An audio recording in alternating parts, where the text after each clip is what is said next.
Hi, everyone. I'm John C. Morley, the host of the JMOR Tech Talk Show and Inspirations for Your Life.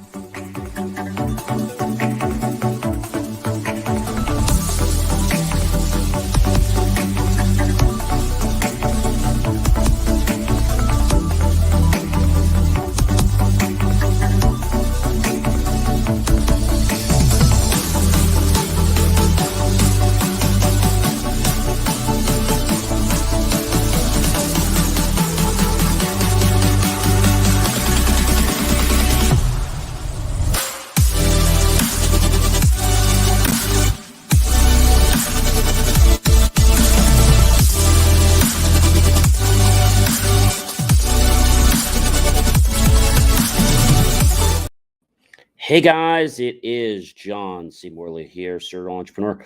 Welcome to the JMOR Tech Talk Show. I am so happy that you popped in this evening. I can't believe, ladies and gentlemen, that we are done with Easter. People have celebrated Passover, Ramadan, and we are on our second, yes, ladies and gentlemen, second Friday of April. Where did 2022 go? Where did January go? Where did February go? Where did March go? Pretty soon we're going to be in May. All right, we got some amazing things to share with you on today's show. We have a special guest coming up later, ChatGPT. So we'll be talking with that engine live on the show. All right, so first thing I want to talk to you about is our QR code. If you are watching the show, you can just take your phone, scan the QR code, touch the yellow lips, and you'll get over to my link tree.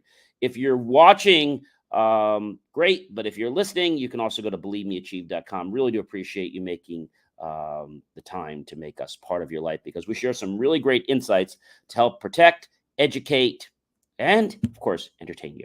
All right, let's get right into our first one. First one is advanced threat attacks with AI.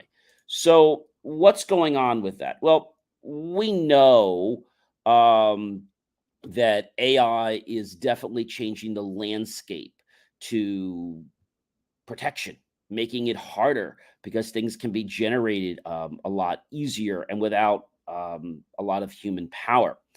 And so AI such as ChatGPT is providing an avenue for threat actors to engineer some sophisticated targeted attacks at lightning speeds that can scale. And this is a big problem. You know, it's not surprising that this is happening, because when you scale something, it's very easy to add resources, and one person can do this. So the interesting thing is that more than half of all, let's say, awareness levels and what makes people have challenges is phishing attacks. Now, the top three are invitations to click on a link, open an attachment from an unknown sender, or unexpected content and poor use of spelling and grammar. Now, a lot of people are just click happy. Read before you click. Make sure in your Outlook or in your email program that you don't have it set to automatically download the content. This way, scripts will not run. This is a problem because Americans right now are really coming under the scope of being prey to fraudulent email. And, more employees are actually becoming the threat because they just click. They're click happy. And, a lot of employees have noticed that scams for emails and texts are growing within the last 6 months. And also, a lot of employees know that the amount of personal information about them online could be used in phishing and other email scams. Whether we're talking about spear phishing, whether we're talking about whaling, right? And so I think a lot of people out there don't realize how an attack works.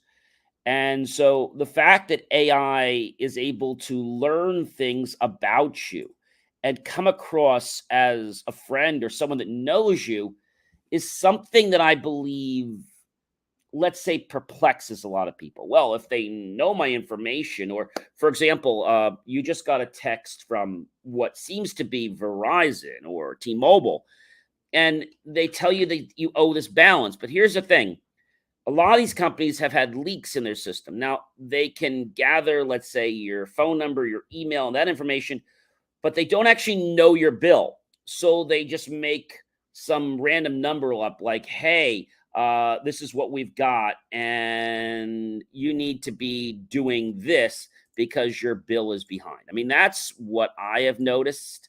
And so it's definitely a big problem. And so I will tell you that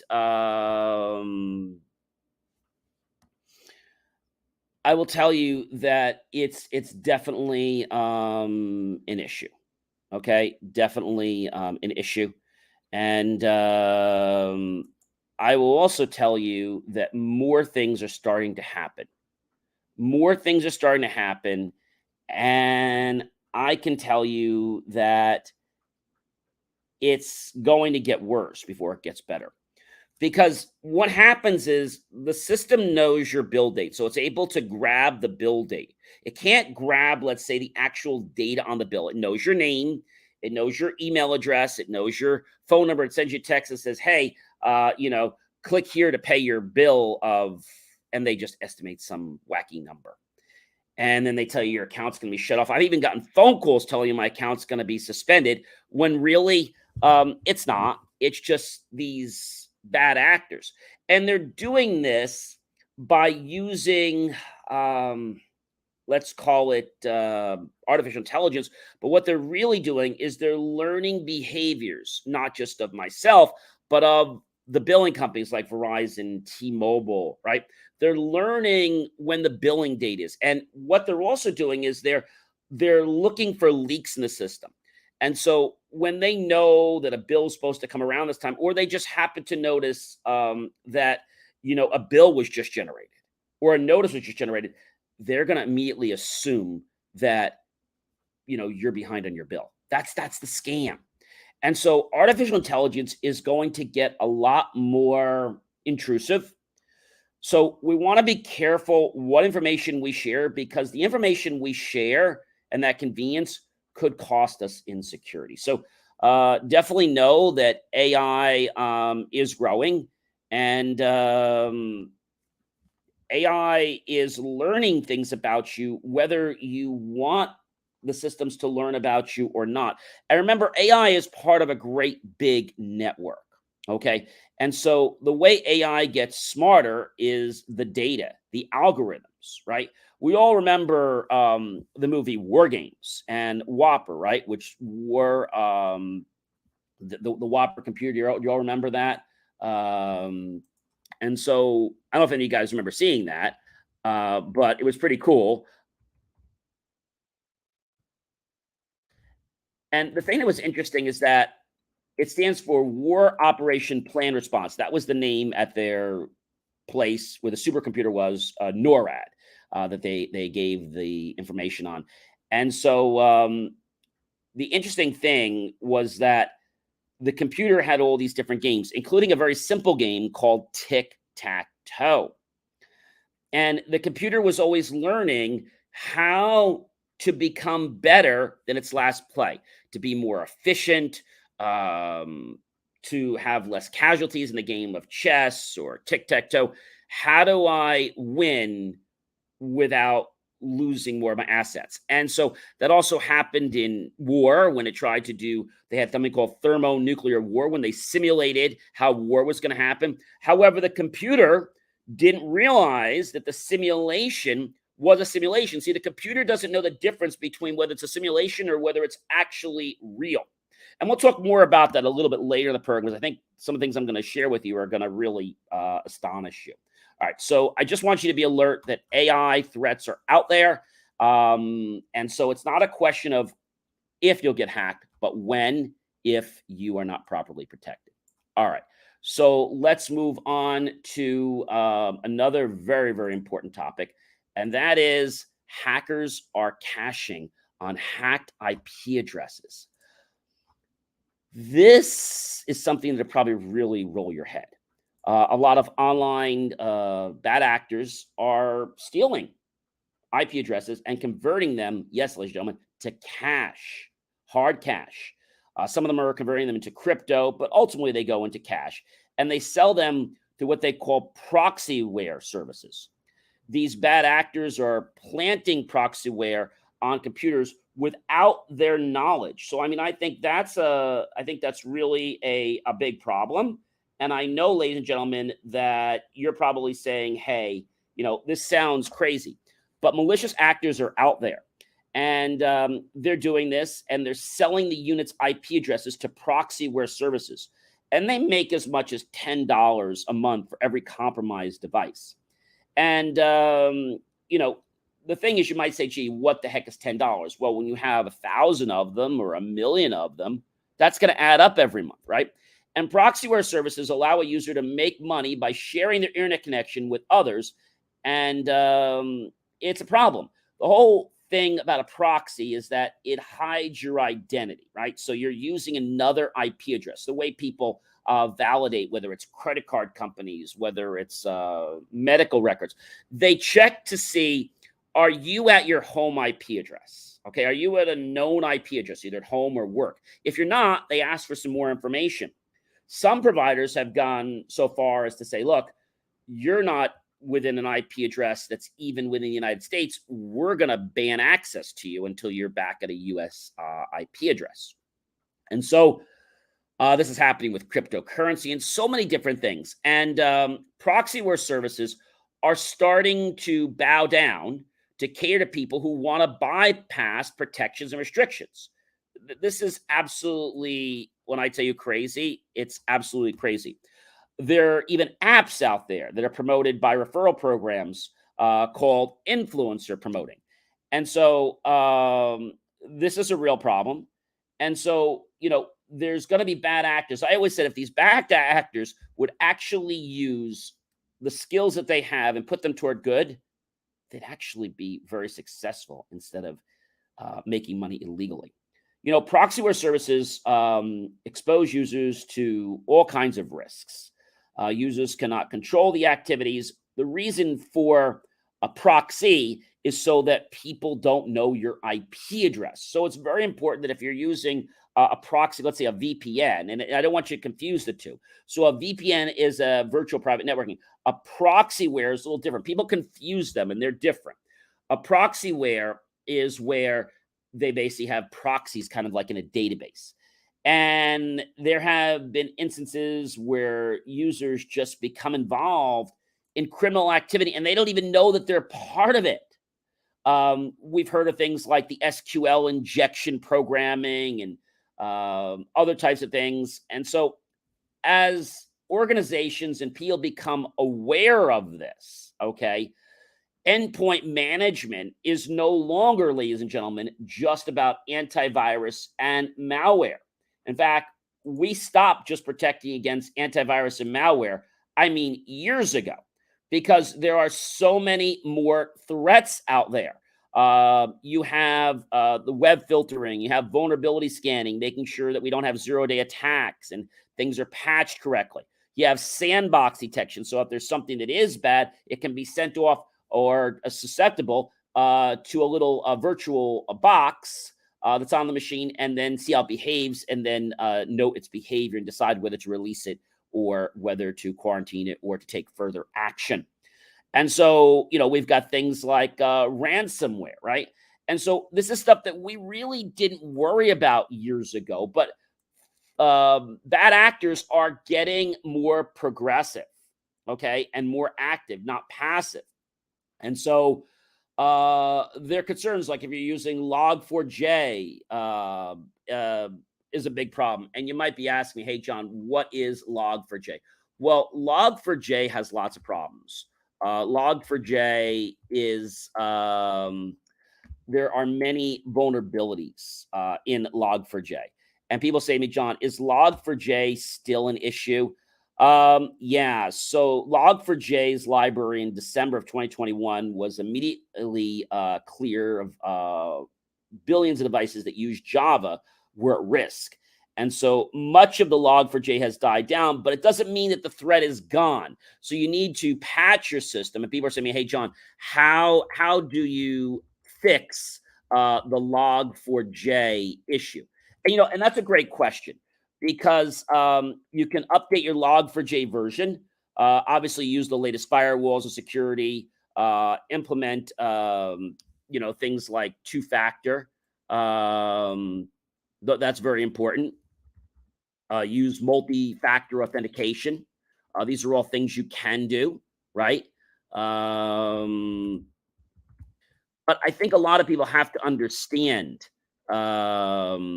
what it is and how it works, right? And another thing you can do is remove JNDL, which is your jaming Java naming directory initiatives. It's actually JNDI, and so it allows Java server clients to discover and look up data resources, but it might become a problem, right? And you might be saying, "Well, John, if the software manufacturer put it," yeah, I'll tell you so many that I've worked with, whether it's medical facilities. And these are systems that they've put a lot of money into. Things that might scan your eye, blood pressure systems, and the system itself is fine. It's just the operating system they're using or their program is using outdated, let's say, library files because they haven't bothered to update the software. I can't tell you how many doctor's offices we give warnings to, like, "Hey, you've got several high threats on there.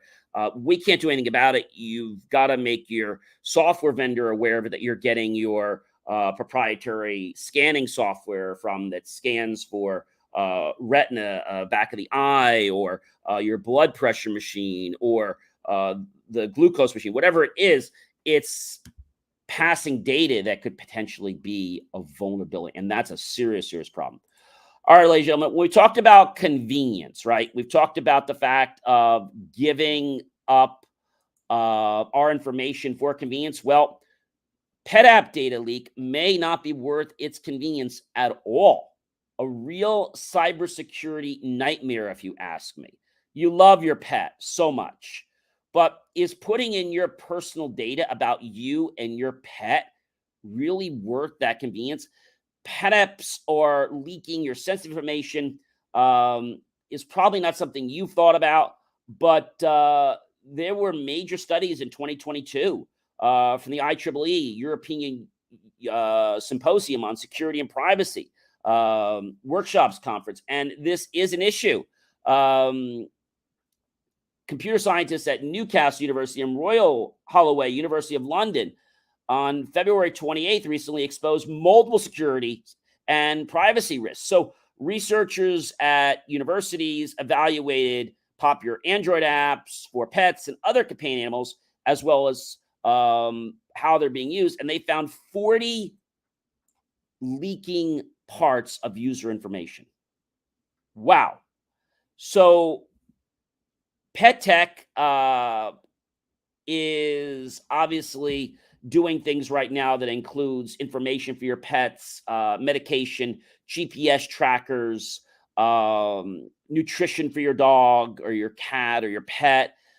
And some of these pet apps control smart feeding systems that dispense food on a set schedule or in response to the animal's behavior. And so the leaky app problem is widespread, and it's a mobile security risk. Um, the problem is that as this happens, there could be things like bad actors that could prevent your pet from getting their food or changing their medication, and just because they're bad actors, or just because maybe they're not animal lovers. It could be a plethora of things. So researchers have been checking this out for quite a while, and the analysis have showed that 21 apps track users before they even consent. That actually violates current data protection regulations. I smell lawsuits. I smell lots of problems here. But a lot of pet owners say, oh, it's just for my pet. But you're still putting in your name, your address, your phone, your credit card, right? Remember, I said that you should never put in personal information in an unsecure site or in apps that you don't trust.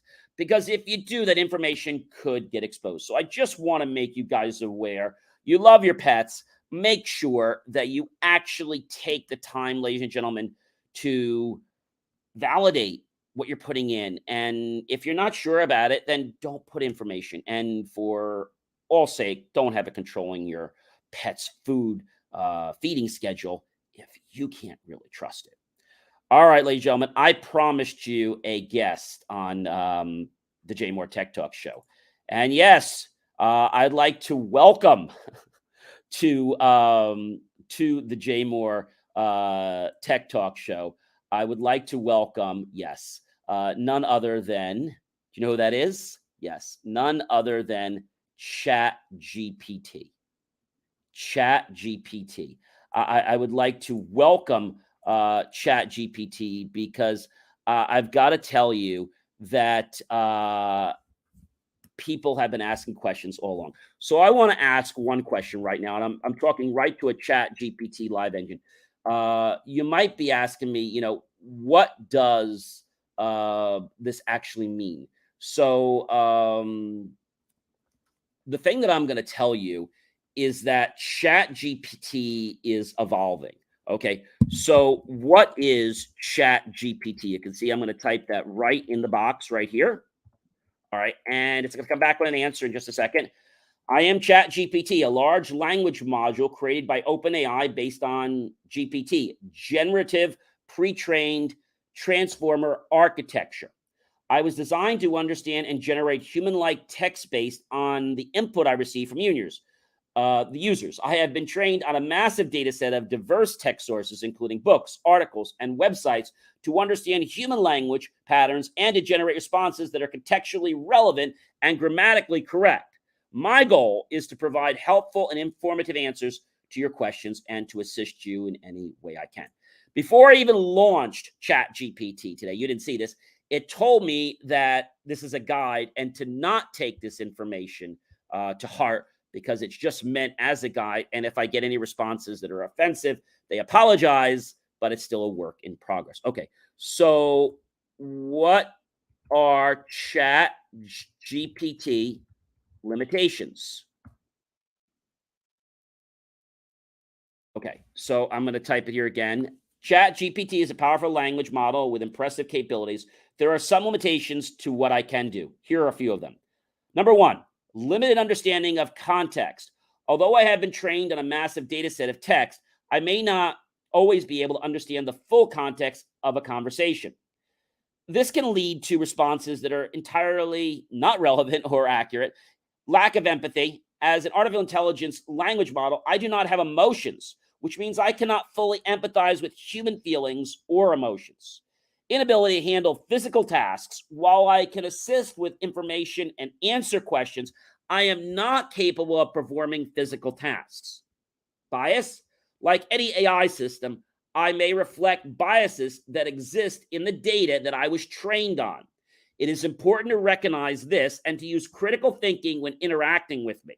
Inability to learn on my own. While I can learn from new data, I cannot learn on my own without being specifically trained by humans. So remember, it's trained by data. That is really, really important. All right, everybody get that? So let's move on with another question. Are you a good source to tell me how to invest my money? While I can provide information about investing, I'm not a financial advisor, and I cannot provide personalized investment advice. It is important to seek the guidance of a qualified financial professional before making any investment decisions. Investing involves risks and is essential to understand these risks and to make informed decisions based on your individual financial situation, risk tolerance, and investment objectives. I can provide general information about investing principles and strategies, but it's always important to do your own research and consult with a financial advisor before making any investment decisions. All right. Can you help with medical concerns? As an AI language model, I can provide general information about medical conditions and treatments based on the information provided to me. However, I'm not a medical professional and cannot provide medical advice, diagnosis, or treatment. It is essential to seek the guidance of a qualified medical professional for any medical concerns, as they can provide personalized advice based on your individual medical history, symptoms, and circumstances. It is important to always consult with a medical professional before making any medical decisions or taking any medications or treatments. Okay, so why was ChatGPT created? I know this one's going to probably send you for a tailspin. Um, ChatGPT was created to provide an AI powered conversational agent that can interact with humans in a natural and human like way. It was designed to understand human language patterns and generate responses that are contextually relevant and grammatically correct. ChatGPT was created by OpenAI, an artificial intelligence research organization, as part of their efforts to advance the field of AI and make it more accessible to the public. ChatGPT is based on the GPT generative pre-trained transformer architecture and has been trained on a massive data set of diverse text sources to improve its language understanding and generation capabilities. The goal of creating ChatGPT is to provide a useful tool that can assist people in a variety of tasks, from answering questions to generating text to assisting with research and more. Okay. So, what is ChatGPT's biggest strength?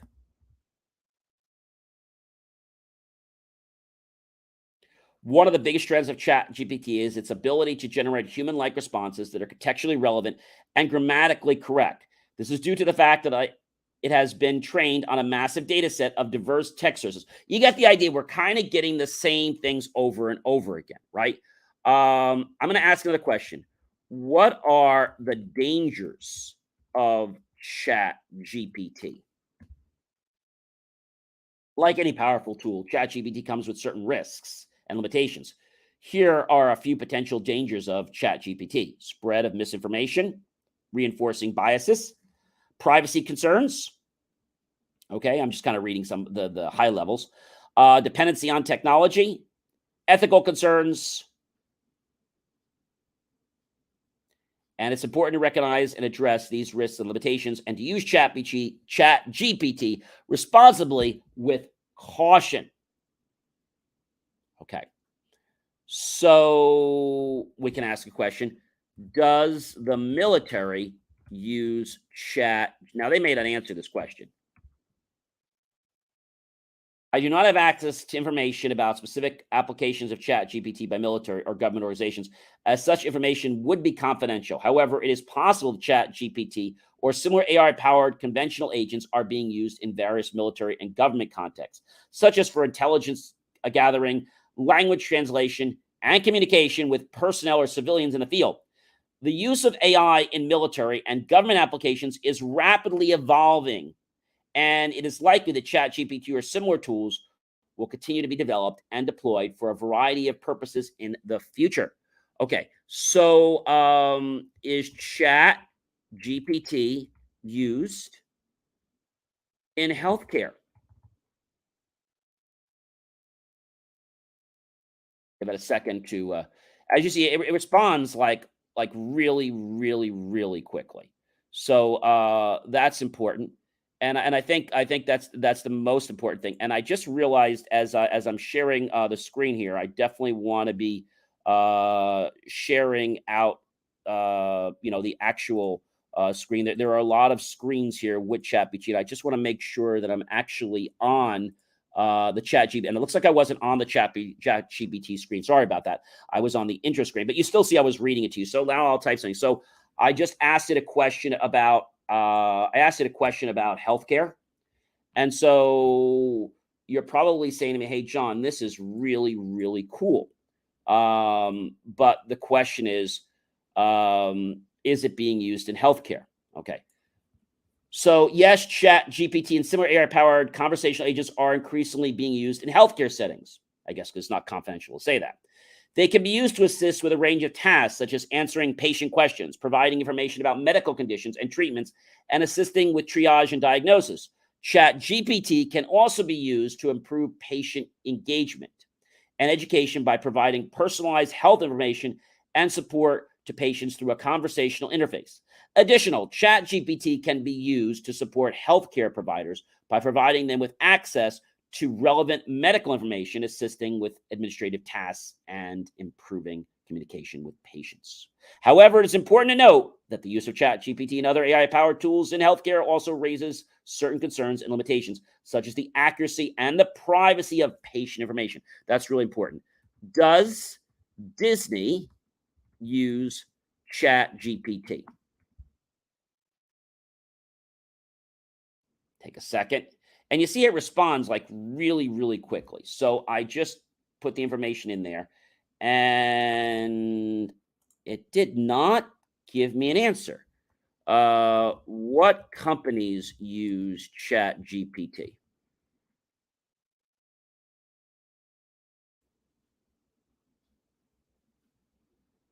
Just going to turn off my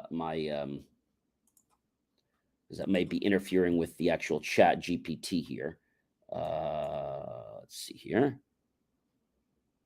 Sometimes the system might get a little, so I'm just going to go to a new chat. Are you there? Okay, so we just noticed that it is still having a problem with one question I asked it. Did you notice what happened? I asked it a simple question, okay?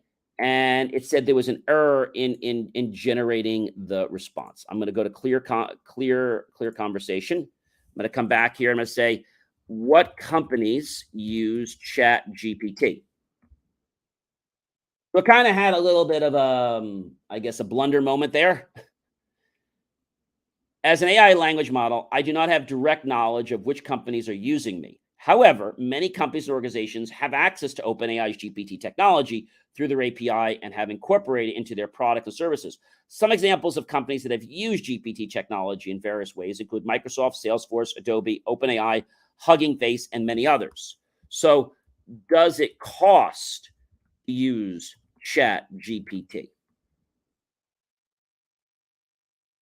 Yes, there are costs associated with using OpenAI's GPT technology, including ChatGPT. So there are free plans, but obviously the paid. So let's ask. So what is the difference between paid and free ChatGPT?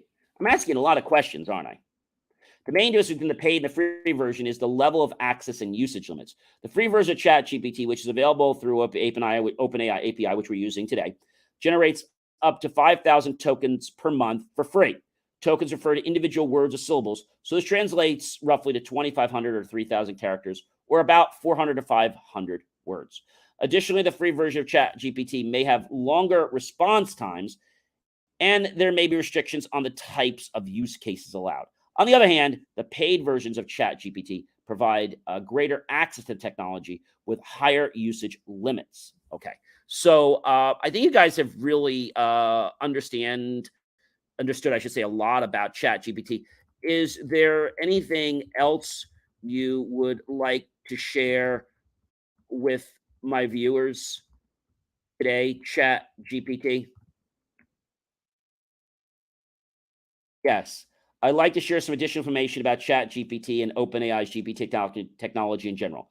ChatGPT is one of the most advanced conversational AI models available today, and it has the ability to generate high quality responses to a wide range of prompts and questions. However, it is important to note that ChatGPT is still an AI language model, which means that it has limitations and may not always provide accurate or relevant responses. As with technology, it's important to use ChatGPT responsibly and to be aware of its limitations. OpenAI is committed to advancing AI technology in a responsible and ethical way. As part of this commitment, they have developed various tools and resources to help users understand and mitigate the potential risks of AI, such as bias, unintended consequences. Additionally, OpenAI provides comprehensive documentation and support to help customers integrate GPT technology into their products and services effectively. Overall, ChatGPT and OpenAI's GPT technology have the potential to transform the way we interact with technology and each other. As AI continues to evolve and improve, we expect to see even more exciting developments in this field in the years to come. Thank you, ChatGPT, for taking time to be a guest on my tech talk show. You're welcome. It was a pleasure to be here and share information about ChatGPT and OpenAI's GPT technology. If you or your viewers have any further questions, feel free to ask. Now, it was like ChatGPT was like the perfect guest, wasn't I? Asked all these questions, and I didn't plan this. I just asked logical questions, and it was very interesting. The path that I wanted to take, it conveyed to you without even a lot of effort.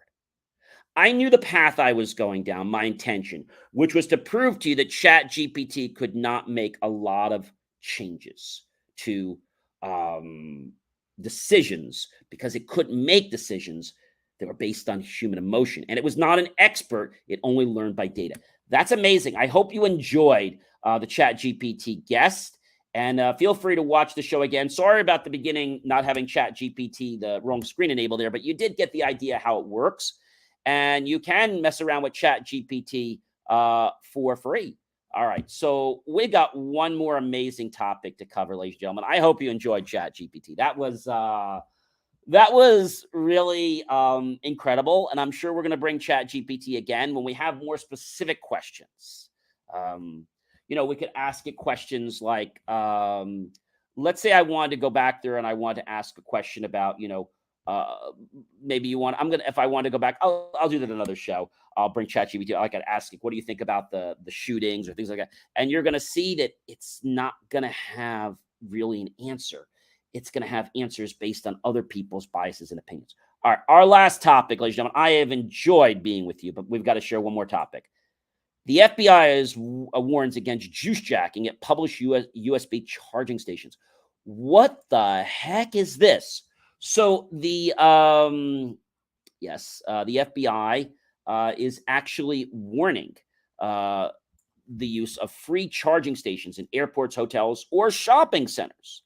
Apparently, bad actors have found ways to,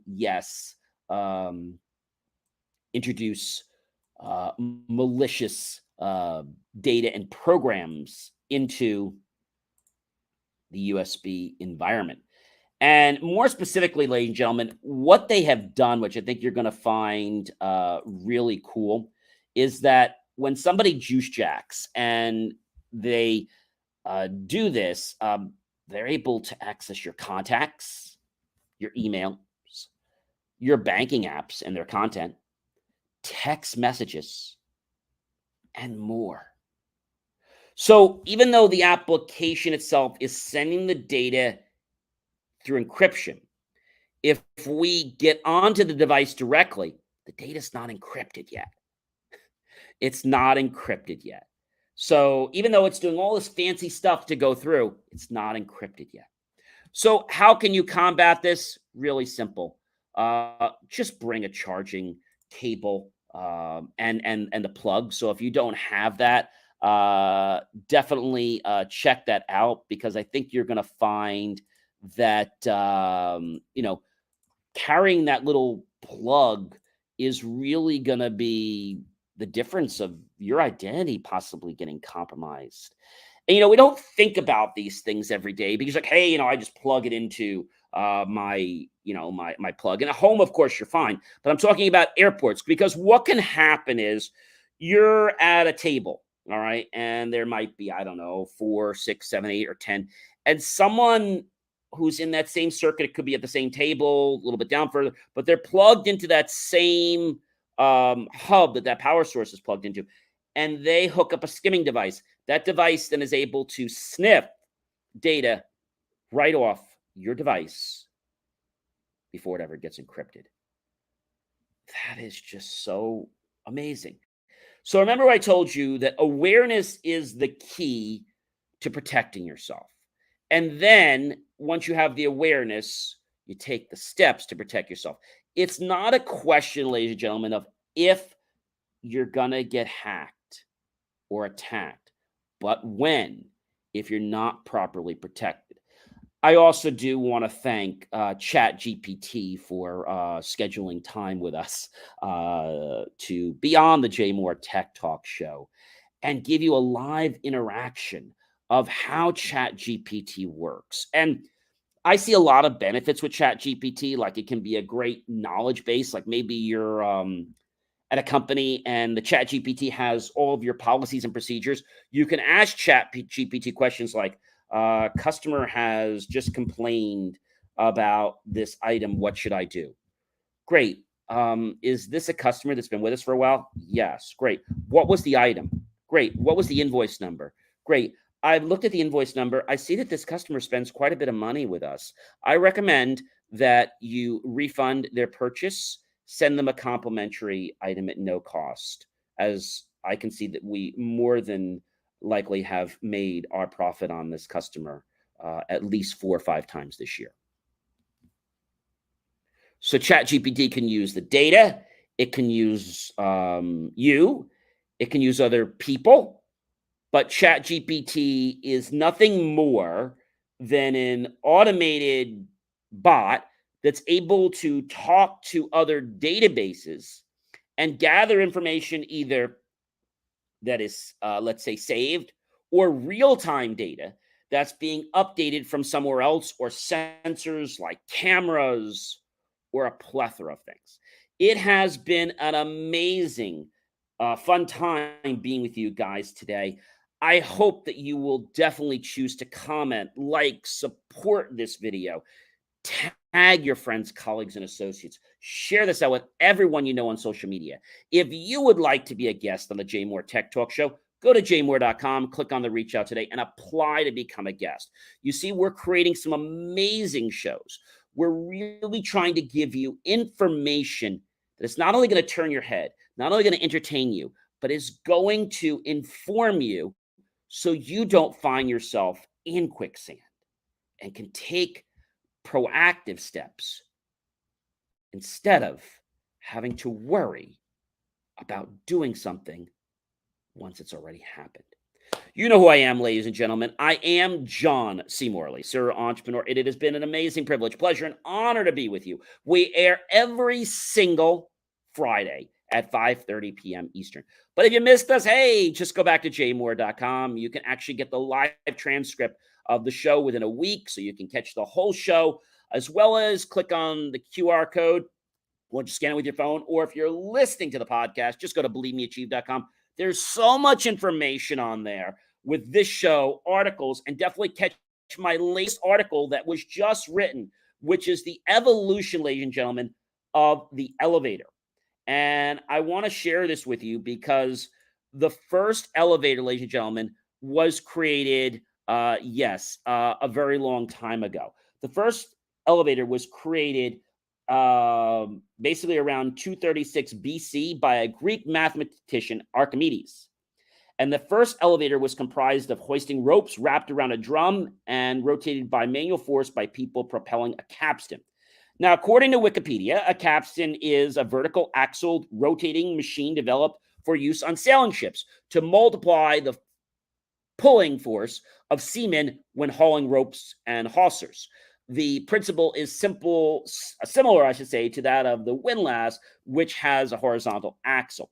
Did you know, ladies and gentlemen, that a multi-complex of rooms existed in Rome, including animal pens, tunnels, all below the Colosseum, and many elevators were powered by hundreds of men using winches and counterweights to move gladiators and large animals through various shafts up and down into the arena for battle.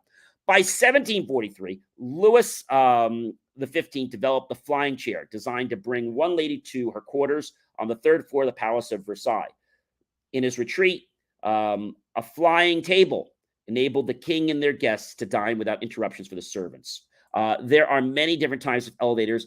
The next big breakthrough happened in 1957 when Alicia Graves Otis engineered a safety brake system.